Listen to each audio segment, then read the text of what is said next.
خدا کی ذات کے لیے جو عمل کیا جائے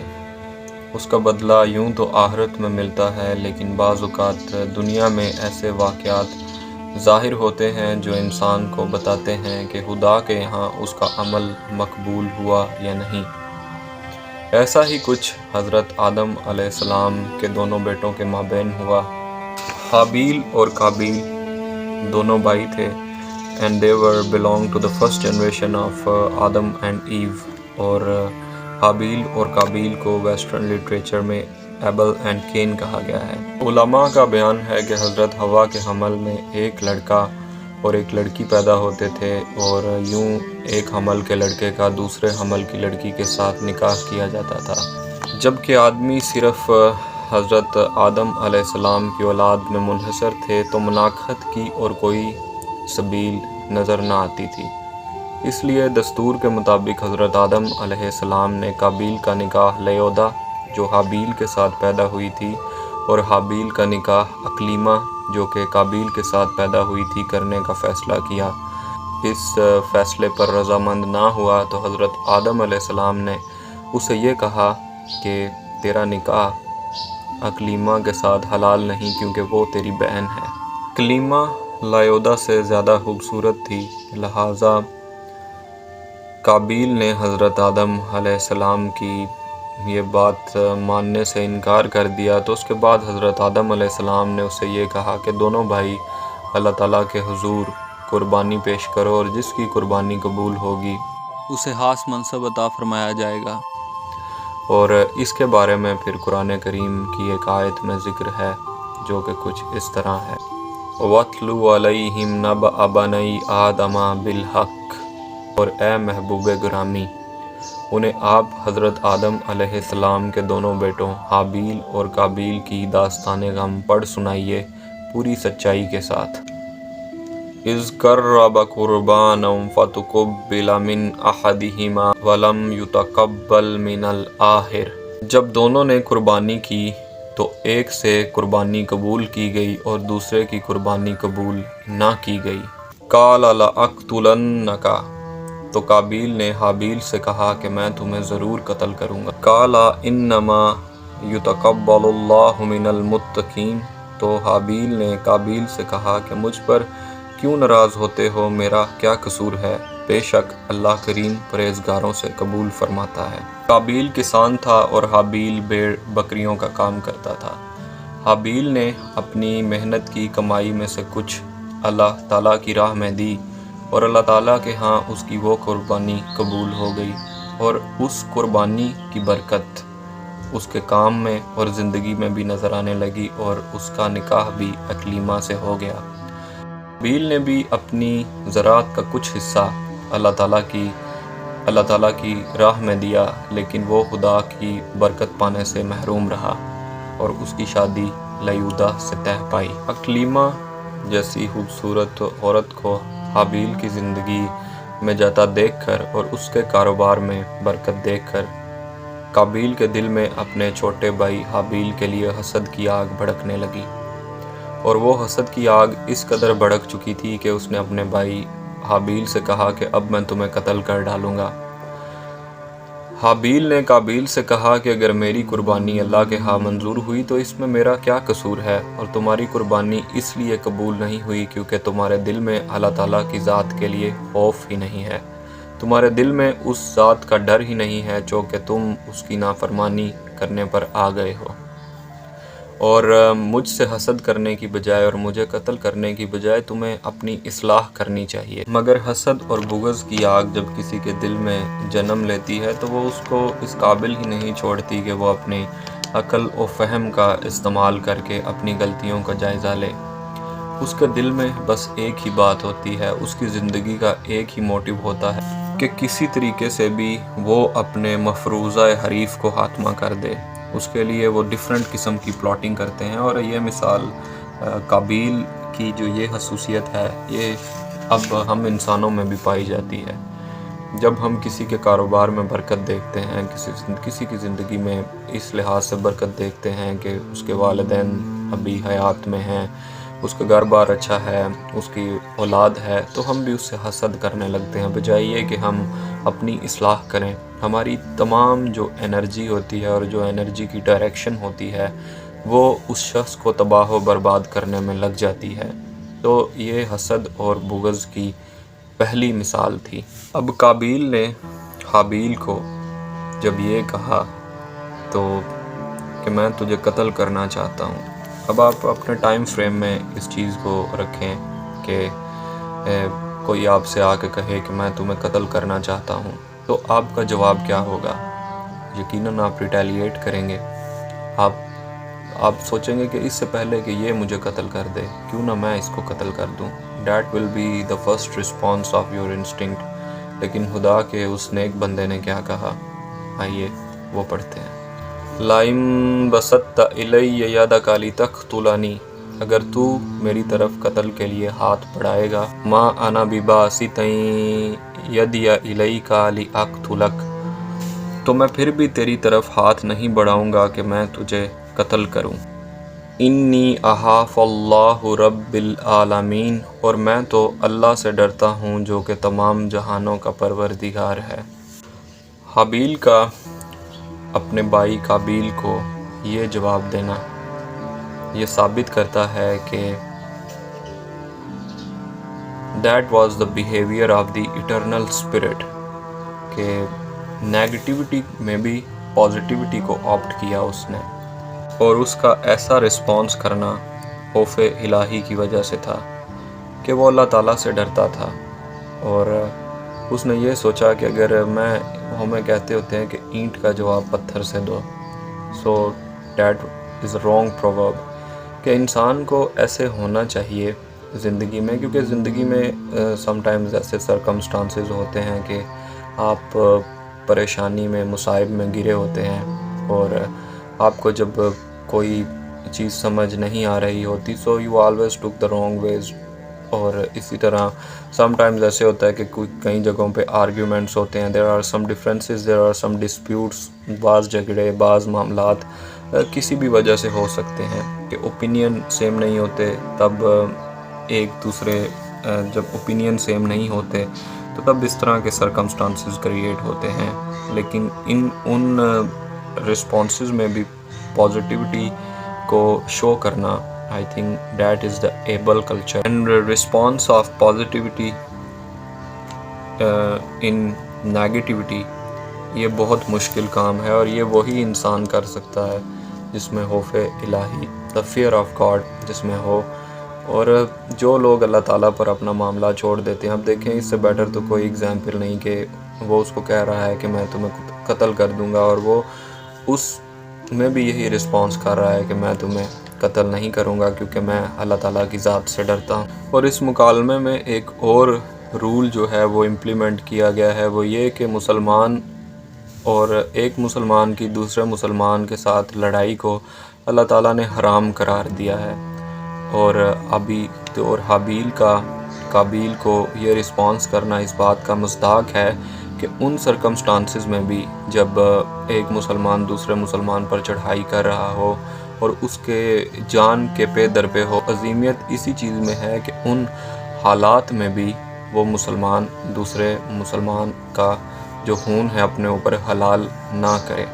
وہ اپنی طرف سے کوئی جارحانہ اقدام نہ کر کے اس لڑائی کو پہلے مرحلے میں ہی ختم کر دے۔ مثال کے طور پر اگر مسلمان اس کا رسپانس جارحیت کے ساتھ دے، اگریشن کے ساتھ دے، تو بدلے میں سوسائٹی میں ایک قتل و غارت کا ایک مرحلہ شروع ہو جائے گا جس کو پھر روکنا جو ہے وہ مشکل ہوگا۔ آج کل کہا جاتا ہے کہ برداشت کا دور نہیں ہے، کہ ہم لوگ بہت کم ہی کسی کی بات برداشت کرتے ہیں، کسی کا اوپینین برداشت کرتے ہیں۔ سوشل میڈیا کے آنے کی وجہ سے تو ہم ایک دوسرے کا اوپینین بھی برداشت نہیں کرتے۔ مثال کے طور پر اگر کسی بندے نے اس شخص کے حق میں بات کر دی ہے جو کہ آپ کو ناپسند ہے، یا کسی ایسے پولیٹیکل لیڈر کے حق میں بات کر دی ہے جو کہ آپ کو ناپسند ہے، تو بدلے میں کیا کیا جاتا ہے کہ کچھ چین آف ایونٹس ایسے کریٹ کیے جاتے ہیں کہ اس انسان کی زندگی کو ٹیررائز کیا جائے۔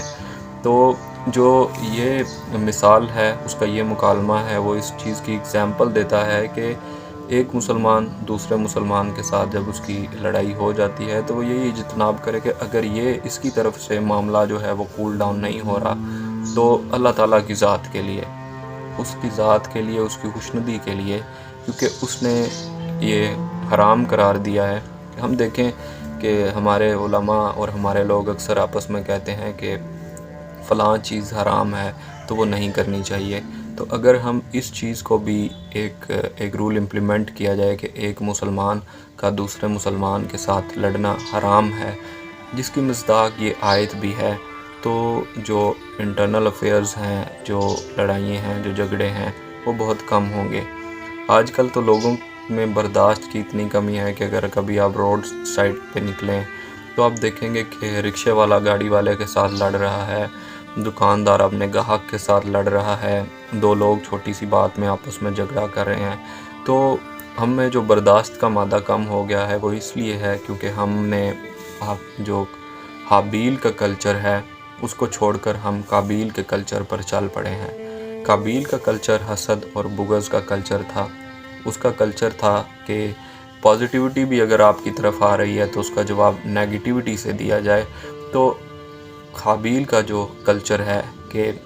positivity in response of negativity. I think this should be implied in the circumstances of our life and this is applicable to every field of life. لیکن حملہ آور اگر کوئی غیر مسلم ہو تو اس حالت میں ایسا کرنا درست نہیں۔ میرے کہنے کا مقصد یہ نہیں ہے کہ آپ اس شخص کے اوپر چڑھ دوڑیں، آپ اس کو بھی ٹالرنٹ کے ساتھ اپنے ویوز پیش کریں، لیکن یہ بات میں اس لحاظ میں کر رہا ہوں کہ جب ظلم و ستم اور جب جبر حد سے بڑھ جائے تو پھر حق کے لیے آواز اٹھانا بھی کوئی غلط بات نہیں۔ لیکن ہم آج کل ایسے دیکھتے ہیں کہ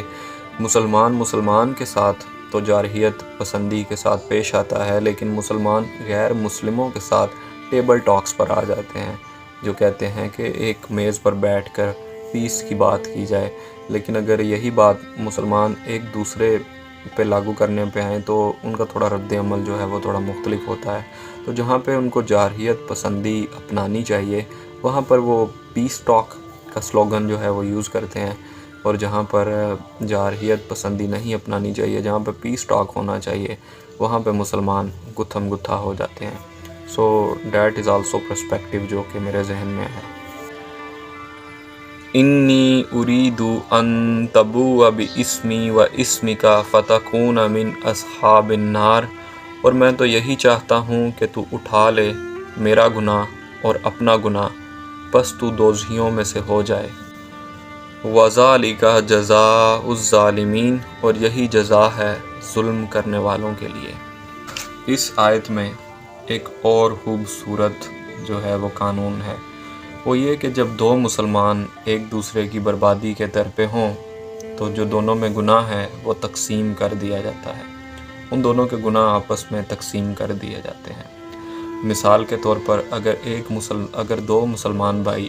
وراثت کے لیے لڑ رہے ہیں، زمینوں پر لڑ رہے ہیں، جیسا کہ پاکستان میں ایک علاقہ ہے گجرات، وہاں پہ یہ دیکھنے کے لیے ملتا ہے کہ لوگوں میں زمین اور وراثت کو لے کر آپس میں بہت گھمنڈ ہے، اور آپ کو موسٹلی اس علاقے میں لوگ اسلحے سے لبریز نظر آئیں گے، بڑی بڑی گاڑیاں اور شان و شوکت کے حامل نظر آئیں گے، اور ایسا ٹرائبل ایریاز میں بھی ہے۔ اور اگر دو مسلمان بھائی اسی طرح ایک عورت کو لے کر جھگڑ رہے ہیں، یا بزنس کو لے کر جھگڑ رہے ہیں، یا کسی قسم کی بھی بات پر وہ جھگڑ رہے ہیں اور وہ یہ چاہتے ہیں کہ دوسرا مسلمان جو ہے وہ برباد ہو جائے، تو ان دونوں میں جو گناہ ہے وہ تقسیم کر دیا جاتا ہے۔ لیکن اگر ایسا ہو کہ ایک مسلمان دوسرے مسلمان کی بربادی کے لیے کارروائیاں کرے، منصوبے بنائے، جیسا کہ بلیک میجک وغیرہ جیسے کچھ لوگ کرواتے ہیں، اور اگر دوسرا مسلمان ان منصوبہ بندیوں اور کارروائیوں کو چھوڑ کر عبادت اور دعا میں مشغول رہے اور اس کی ان کارروائیوں پر صبر و تحمل سے کام لے، اور یہ سوچے کہ یہ دنیا ہے، عارضی زندگی ہے، تو چلو میں یہاں پہ برباد ہو بھی جاؤں تو کوئی غم نہیں ہونا چاہیے، لیکن اصل کامیابی تو آخرت کی کامیابی ہے، بدلے اس کے کہ اس دنیا میں وہ جو میرے لیے بربادی کے منصوبے بنا رہا ہے، میں ان کو ناکام کروں اور اس چکر میں اپنی آخرت بھی خراب کر لوں، تو جب وہ ایسا سوچتا ہے اور صبر و تحمل سے کام لیتا ہے تو ہوتا کیا ہے کہ اس شخص کے جو ممکن گناہ ہوتے ہیں، جو صبر و تحمل سے کام لے رہا ہوتا ہے، اور اس شخص کا ہر ممکن گناہ اس شخص پر ڈال دیا جاتا ہے جو وہ اس کی بربادی چاہ رہا ہوتا ہے۔ اور یہ ان کیسز میں ہوتا ہے جب اور جو صبر و تحمل سے کام نہ لے، اگر اس نے قتل کیا ہے تو وہ بھی قتل کر دے، یا اگر اس نے برائی کی ہے تو بدلے میں وہ بھی برائی کر دے، تو وہ دونوں آپس میں جو ہے وہ ایک دوسرے کے گناہ تقسیم کر لیتے ہیں۔ تو حابیل نے قابیل سے کہا کہ میں بدلے میں تمہیں قتل نہیں کروں گا، بلکہ میں تو یہی چاہتا ہوں کہ تو اپنا گناہ بھی اٹھائے اور اس کے ساتھ ساتھ میرا گناہ بھی اپنے سر پہ اٹھا لے اور جہنمیوں میں سے ہو جائے، کیونکہ یہی سزا ہے ان لوگوں کی جو ظلم کرتے ہیں۔ تو یہ آیت ظالمین کے لیے ہے کہ دنیا میں اگر پکڑ نہیں ہوتی تو آخرت میں پکڑ جو ہے وہ ضرور ہوگی۔ فَطَوَّعَتْ لَهُ نَفْسُهُ قَتْلَ أَخِيهِ، پس آسان بنا دیا اس کے لیے اس کے نفس نے اپنے بھائی حابیل کا قتل۔ فَقَتَلَهُ فَأَصْبَحَ مِنَ الْخَاسِرِينَ، پس قابیل نے اسے قتل کر دیا اور وہ نقصان اٹھانے والوں میں سے ہو گیا۔ تو ثابت یہ ہوا کہ نفس انسان کا بہت بڑا دشمن ہے، اور جب نفس حاوی آتا ہے تو یہ پیغمبر کے بیٹے کو بھی گناہ کے رستے پر دھکیل دیتا ہے، اور اسی لیے نفس سے لڑنا جہاد کے برابر ہے۔ کائناتی تاریخ کا دوسرا بڑا گناہ حابیل کا قتل ہے، اور اس کے اوپر آپ ویسٹرن لٹریچر اٹھائیں، آپ پہلے آسمانی کتابوں یعنی کہ ایون کرسچینٹی میں بھی، جیوڈزم میں بھی، آپ جس مذہب کو بھی اٹھائیں، حابیل کا قتل کائنات کی تاریخ کا دوسرا بڑا گناہ جو ہے وہ کنسیڈر کیا جاتا ہے۔ کچھ تو اس سے پہلا بڑا گناہ جو ہے وہ کنسیڈر کرتے ہیں، اور حابیل کے قتل کی وجہ حسد کی وہ بیماری تھی جو قابیل کو لگ چکی تھی، اور اس سے یہ ثابت ہوتا ہے کہ جو جرائم پیشہ افراد ہیں وہ باطنی طور پر کمزور ہوتے ہیں۔ اب اس قصے سے انسان کو یہ سمجھنا چاہیے، اور حابیل نے بھی قابیل کو یہی سمجھانے کی کوشش کی تھی کہ اس دنیا میں انسان کو جو کچھ ملتا ہے وہ اللہ تعالیٰ کی طرف سے ملتا ہے، وہ خدا کی تقسیم ہے کہ کسی کو بے شمار رزق عطا کر دے اور کسی کو کچھ بھی نہ عطا کرے۔ تو کسی کو خوشحال حالت میں دیکھ کر اور اس کی کامیابی سے جلنا، اس سے حسد کرنا، اور پھر اس کی کامیابی کے پے در پہ ہو جانا، یعنی ایسی پلاٹنگ کرنا کہ وہ ناکام ہو جائے، ایسا کرنا گویا خدا کے منصوبے کو باطل کرنا ہے۔ اب ایسی ایول سکیمز کا انسان دنیا جو کہ موجودہ امتحان گاہ ہے، اس میں اپنے ایسے عمل کر کے وہ کسی حد تک کامیاب ہو جاتا ہے، لیکن آخرت میں وہ سزاوار ہے، اور اللہ تعالیٰ کی نظروں میں ایسا انسان بدترین مجرم ہے۔ قابیل حابیل کے لیے حسد رکھتا تھا، اور یوں اس نے اپنے ذہن میں من گھڑت کہانیاں جو ہیں وہ گھڑ لیں، اور ان کہانیوں کی وجہ سے اس نے اپنے بھائی کو قتل کر دیا۔ اب ایسا شخص جب اللہ تعالیٰ کی نظر میں بدترین مجرم ہے تو قیامت کے دن جب ظالم اور مظلوم اللہ تعالیٰ کی بارگاہ میں حاضر ہوں گے تو مظلوم جو دنیا میں صبر و شکر کرتا رہا، مصیبتوں اور آزمائشوں جو ایسے لوگوں کی طرف سے اس کی طرف پلاٹ کی گئی تھیں، تو اللہ تعالیٰ اس کی داد رسی کے لیے اسے ظالم کی جو نیکیاں ہیں وہ عطا کر دیں گے، اور اگر اس سے بھی اس کی داد رسی نہ ہو سکی تو اللہ تعالیٰ مظلوم کے جتنے بھی گناہ ہیں وہ ظالم پر لاد دیں گے۔ ایک اور چیز جو ایک اور نقطہ ہے وہ یہ ہے کہ جب بھی انسان کوئی نیکی کرے تو وہ عجز اور انکساری کے ساتھ اللہ تعالیٰ کی بارگاہ میں حاضر ہو اور اللہ تعالیٰ سے فریاد کرے کہ وہ اس کی نیکی قبول فرمائے۔ بے شک اللہ تعالیٰ کی ذات بے نیاز ہے، اور یہ اس کی مرضی ہے کہ وہ کسی کی نیکی کو قبول فرمائے یا نامنظور فرمائے۔ تو جب بھی آپ کسی قسم کی بھی قربانی کریں، کوئی صدقہ دیں، خیرات کریں، زکوٰۃ دیں، تو آپ اللہ تعالیٰ کے حضور یہ دعا ضرور کریں کہ اللہ تعالیٰ آپ کی یہ زکوٰۃ، آپ کی یہ نیکی اپنی بارگاہ میں ضرور قبول و منظور فرمائے۔ اور آخر میں حدیث کے الفاظ ہیں کہ زیادتی اور قطع رحمی ایسے گناہ ہیں جن کی سزا دنیا ہی سے شروع ہو جاتی ہے۔ قابیل نے اپنے بھائی حابیل کے ساتھ جو ظلم کیا اس کی سزا اسے آخرت میں ضرور ملے گی، لیکن جیسے کہ میں نے بتایا ہے کہ ایک حدیث ہے کہ جو ظلم و زیادتی کرتے ہیں ان کی سزا دنیا میں ہی شروع ہو جاتی ہے، تو قابیل کا بھی ایسا ہی انجام ہوا۔ مجاہد اور حبیر تابعی سے منقول ہے کہ قتل کرنے کے بعد قابیل کے ساتھ بہت برا ہوا۔ قابیل کی پنڈلی اس کے ساتھ چپک گئی اور وہ زمین پر لاگر پڑا رہتا۔ اس کی حالت یہی تھی یہاں تک کہ اس کا انتقال ہو گیا۔